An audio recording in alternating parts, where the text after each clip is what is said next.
Ceremonies. Childship to God.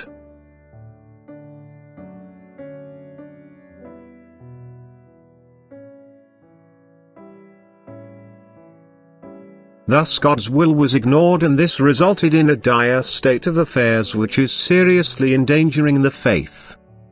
Only few people understand the most important point, and these few certainly comply with the specified commandments, but at the same time they are so in touch with the Lord that they are drawing strength from this bond which, however, is attributed by them to the fulfillment of those commandments.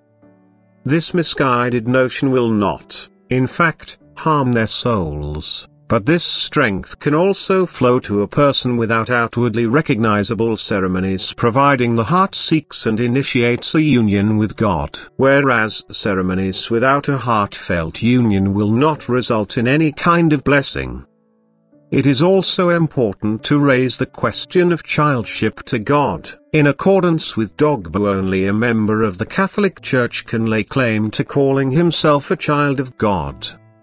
This is a completely wrong point of view which cannot be justified. Anyone who tirelessly works to improve himself and thus strives for perfection, anyone who is always strictly examining himself and his actions, who is always trying to fulfill divine will, takes the childship to God seriously and will be regarded by the Father as his child.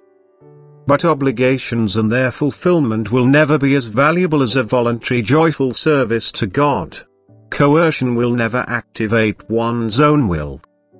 Fulfilling the commandments in a state of duress is not particularly commendable before God. But the least voluntary surrender to his Creator is an extraordinary step forward for a person's soul.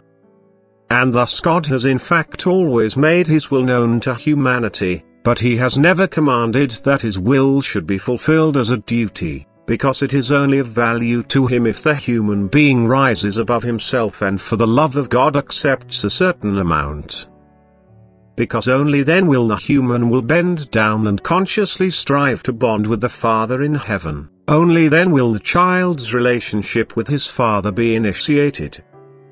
The human being, like a child, will endeavor to be obedient to his Father in heaven. The child will love its father and try to please him and shape himself in a manner that the Father will affectionately draw him close to his heart. And thus the person is consciously striving for childship to God.